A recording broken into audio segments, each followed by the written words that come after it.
Testing, 1, 2, 3. 5, 7, 8.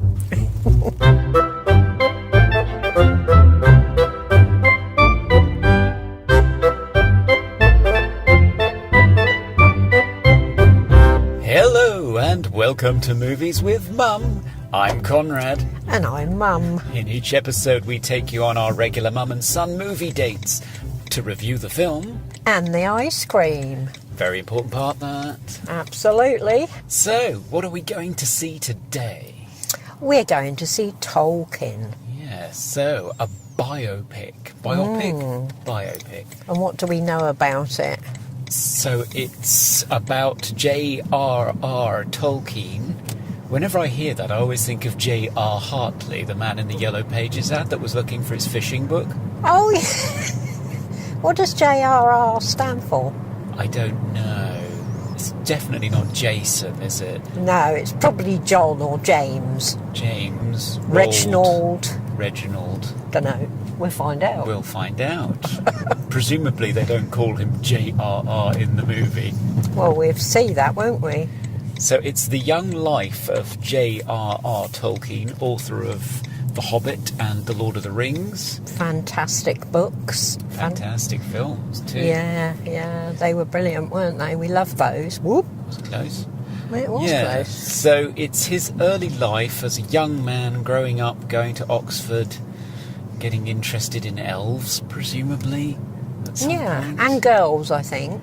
Yes, fortunately, there's some girls in the mix. So he falls in love with Lily Collins, I think is playing his eventual wife in this. And who's playing him? It's Nicholas Hoult, who... Oh, we love him. We do like Nicholas Hoult. So we've loved him ever since About a Boy. Yeah, that was brilliant with Hugh Grant. Hugh Grant. I couldn't remember his name. Yes, huge grunt. And the zombie rom-com, Warm Bodies, which was very good. Yeah, that was very good. And most recently, we saw him in The Favourite. Yeah, where he said your favourite phrase. Yes, which I won't repeat, just in case there are any children listening. Was rude. It was, yeah.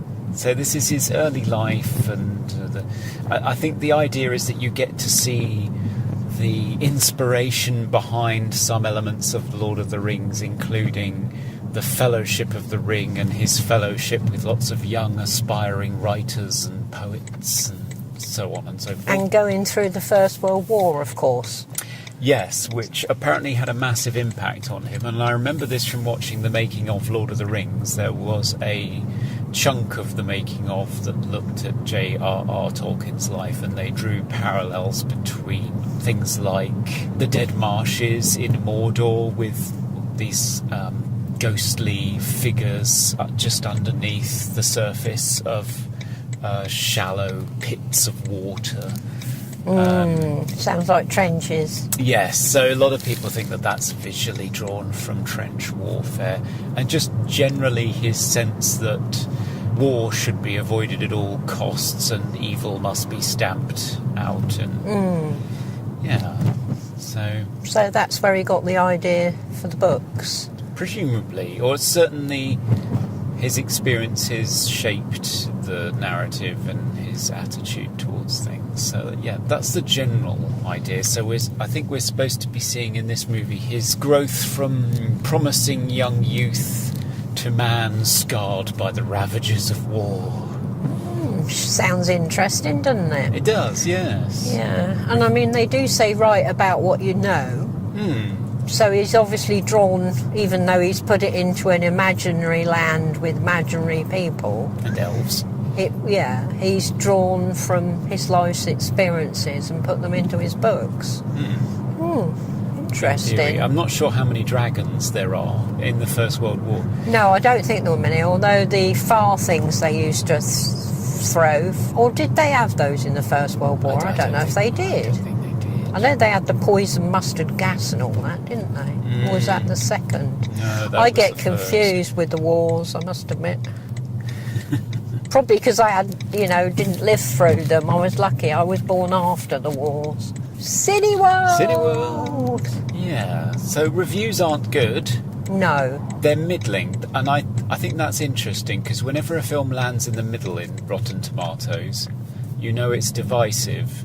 Because Rotten Tomatoes isn't very good. It's very binary. It's sort of up or down, thumbs up, thumbs down. And it's not very good at dealing with films that divide the audience. So it'll be interesting to see where we fall. Yeah. You either love it or hate it. Well, maybe not. Maybe it's just sort of, this bit's good, this bit isn't. You never know. Oh dear, this roundabout is very busy. He didn't indicate. No. Oh, he is now. He must have heard you. And your favourite spot is available. Oh, brilliant. And will there be a Hobbit ice cream? A Hobbit-flavoured ice cream. What will that be? With hairy feet in it? Hairy feet. Oh, hope not. I don't fancy that. Well, let's go and find out. Yeah, we'll see you later. Bye for now. So, we have escaped the world of Tolkien. Mum, what did you think? I really enjoyed it. You did? Okay. I did, but I think I know what you're going to say. Well, tell me why you enjoyed it first. I enjoyed it because it was a really good story about his life and his relationships with people. I didn't know he was an orphan, so that was quite a shock.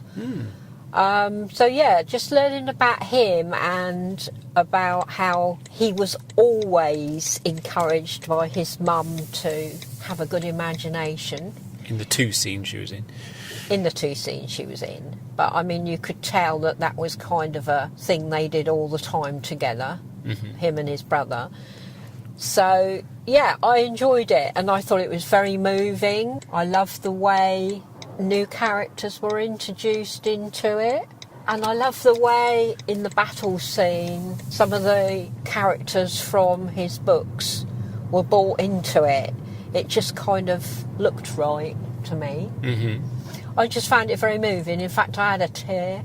So yeah, what did you think of it? What produced the tear? Which aspect? When he heard about his friend being dead, that he went searching for. I found that very moving. And when he lost his girlfriend, or he thought he'd lost her. So, yeah, a couple of places I had a tear. Yeah, there are a couple of places where it really works, and Nicholas Hoult's fantastic. He is amazing in it. Hasn't he grown into a big, tall, handsome man? When you think of that little podgy boy that was in About a Boy with Hugh Grant... Yes. You wouldn't have believed it, would you really? No. I mean, I don't feel as though I got a tremendous insight into who J.R.R. Tolkien was. We found out his name. We did. John Ronald Rowell. Yep. Tolkien. So we got that. But I don't feel as though I know much more about him other than he was obsessed with languages and he was in a gang of 4 friends who called themselves a fellowship. And they went to war, and were never the same again. He was born in Africa, or he lived in Africa. Yeah, I suppose. Yeah, we got some biographical details. I guess what I'm thinking is, I don't feel I know him. You didn't know much about the man himself. I'm not sure. As wonderful as Nicholas Hoult was, I'm not sure, and that's in the writing. I'm not sure I got much in terms of an introspection into who he was. Oh, right. Oh, I felt I got to know him quite well in that. He seemed to be a very deep person, a very introverted person that was brought out by the fellowship of the other 3, that was encouraged by them. And he was a very deep thinker, and he cared a lot about things. He cared a lot about people, didn't he? You think? Yeah, I think so. I felt I knew him by the end of it. Yeah. That's why I found it so moving. I think if you don't relate to the person, you don't relate to the actor, then you've lost it, really, which we've noticed in other films. But in this one, I really kind of related to him. Yeah. I thought you were going to say, oh, it was like a BBC drama. Yes, but why would I say that, though? Because of the way it was staged. Right. No, I think... Visually, it was cinematic, and certainly the sequence in the trenches is probably the most expressive visually in terms of evoking his experience of it and tying it directly to the imaginative works that he came up with later. My problem with the film is I don't know what it's about. You don't know what it's about? No. Really? And this was the problem that I got ever since I saw the trailer. Because when the trailer came out, I said to you, it looks like a mess. What is this movie about? Because you can't just say it's about J.R.R. Tolkien and he went to war and he wrote The Hobbit. That's not a story. That's a sequence of events. And that was my problem with the movie. It was a sequence of events. It didn't correlate any of them in a way that meant anything. And there were so many different elements that it could have been a film about. It could have been a film about a man who was deeply in love with a young woman that he had to give up in order to better himself, in order to forge a future for the two of them. And there was some of that, but you didn't feel it particularly deeply because it didn't go into that very much.